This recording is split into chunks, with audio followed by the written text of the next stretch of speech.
here's my AS Media storyboards. Shot number 1 is going to show the credits, but not the title, so producers, etc. It'll be a black background with white writing. No audio, just maybe a very slow dark music, but there's a low volume in the background, but not enough, obviously, to cause attention to the credits. The scene then changes to shot number 2, which is a wide shot of a road going up into some woods. This shot is going to set the location, so the dark, isolated, not very well known. It's quiet. There's nothing there. It's in the middle of nowhere, which obviously contributes to the whole thrill of helplessness within the movie. The hazards here for the filming obviously will be it's in the woods, so there'll be branches falling, perhaps uneven grounds, people fall over, hurt themselves, those kind of things. Shot number 3, this is when the car drives up the road. The audio here will just be the car. The noise of the car will obviously break the silence, break the tension. There's obviously something's happening. Creates a little bit of a mystery mood. The hazards here as well obviously be the same. Uneven ground, the branches. Of course, the car could be a huge hazard, and crashing the car can hurt the people driving, hurt the people around filming. So that's something we'll take into account. Shot number 4 is a reverse shot of number 3, basically. Number 3 shows the car driving away from the camera, number 4 shows the car driving towards the camera. The same applies to the audio, it's just of the car. The hazards would be exactly the same as well. As we go up to number 5, shot number 5, the scene changes. This is where you see the man inside the car. It's a shot from inside the car, it's a close-up. The audio is of what the car sounds like from inside. The man will not be speaking, it will just be the noise of the car moving and nothing else, and the man just driving. As we go on, obviously the hazards will be the same as 3 and 4, crashing of the car can injure the people inside it and the people around it.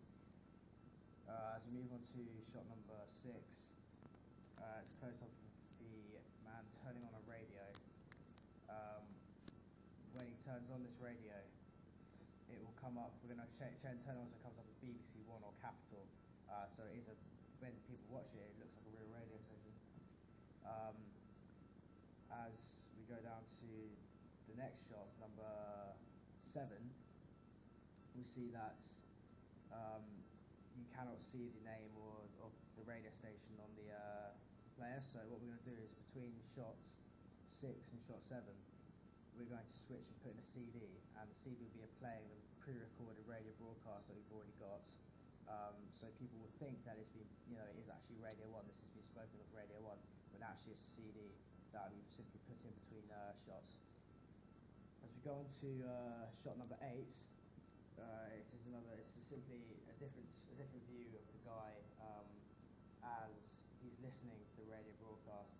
Shots number 7 and 8 are both shots during whilst the radio broadcast is being played. Shot number 8 is going to show a slight idea of what the person looks like. Basically, it's going to show that he's a male. That's about it. You're not going to be able to exactly see his face, figure out who he is. The audio obviously is just going to be the radio broadcast. As we go to shot number 9, we see the man turn off the radio broadcast. At this point, it will just go silent again. It will just be the noise of the car. No other audio will be used. It's a medium shot. Hazards will still apply as they did for all the other ones which involve the car. For shot number 10, this is a wide shot. It will show the car pulling up to a junction type thing and reversing into the back of the garage. This location is filmed at my house actually, but basically what we're trying to get here is the car pulling up and reversing into a dark garage, which obviously, creates some sort of mystery as to why is he reversing into a dark garage in the middle of nowhere. The audio would just be the car. There'd be no extra audio. We might consider putting in like a gentle, slow kind of music, but we'll see how it goes when we're actually doing the editing. Number 11 is simply a close-up of the wheels stopping, a little bit of a skid or something. just generally to kind of keep the audience focusing on what's going on. Audio obviously will just be the car, the car skidding, and that'll be it. Hazards obviously the same as before, and the whole driving the car thing. Got to be careful for people filming, the people around the person in the car. Shot number 12 is a wide shot. This will simply show the front of the car sticking out of the garage, and you won't be able to see behind the car because it should be dark or like darkish. You'll see the man getting out and walking towards the back of the car, and then across the room to turn on the light switch. Which leads us up to shot number 13. Shot number 13 will show from the corner of the garage the man walking away after turning on the lights towards the boot of the car. Audio will be nothing, it'll just be the man walking. Then we go on to shot number 14, where it will show a close-up of the man opening up the boot of the car. This is done with no audio as well. It's just the noise of the boot opening, and you won't be able to see the man's identity, just really his arm go down and come out. Then as we move on to shot number 15, this shows the man pulling out a girl from the boot. She will have like handcuffs on, something over her head to hide her identity. The noise, we'll have the girl clearly struggling, screaming, trying to kick, trying to resist. That'll be the audio. The man will not say anything. He'll just be tackling her. And then as we go on to number 16, this shot shows basically just the full-on front as the girl's been dragged along the floor. It will just show her and the man holding her and pulling her. This will basically show that clearly is she clearly is in some kind of like she's been tied up, and she doesn't want to be there. She's been kidnapped. It gives the whole impression. As we go up to shot number 17, this shot is basically another wide shot. It will show the man kneeling the girl down in front of the lights behind the car, and just hitting her a bit, telling her to shut up. You won't really. He shouldn't. We're debating whether he's actually going to make any speak at all in the film.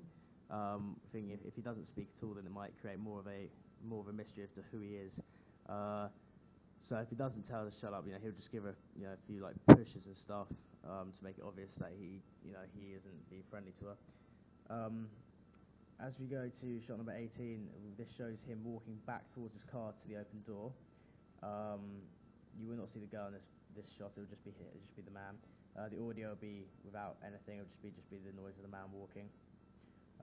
When we go to number 19, where he pulls out a replica gun. Obviously, in the movie, it's meant to be a real gun. He pulls out a replica from the side panel of the door. This shot is a close-up, and it's basically just to obviously show the audience that he has got a gun. He has been serious about everything, and he is a dangerous person. As we go on to number 20, we go back to the corner of the garage. We see the man walking back towards the girl who's kneeling on the floor with the gun. This noise, the audio for this is exactly the same. It's just the noise of nothing. The girl might make a few noises, like a crying noise, a worried noise. That will be it. Then we move up to shot number 21, which will basically just show the man standing next to the girl, looking at her, and just pulling up the gun and just shooting it. At this point, we have got we're gonna use special effects, special visual effects, to create a muzzle flash, some smoke, and hopefully some blood spray. To obviously create the make the movie better in terms of wow, that's real.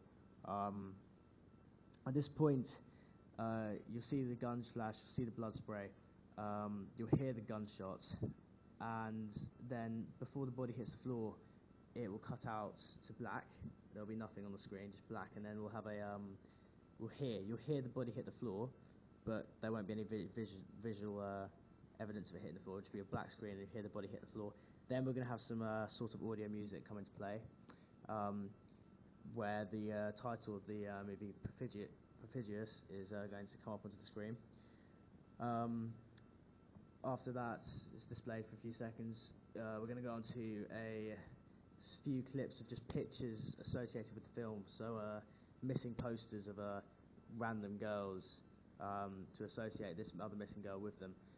We'll go on to shots of pictures of the roads that the car was driving on, pictures of the schools that she may have gone to, pictures of the TV showing or computer showing the report on her missing, on girls being missing. It's basically just to associate what's going on. Like, this guy is clearly, has done this to a lot more girls than just one, and it is a serious problem. And yeah, that's my AS Media storyboards.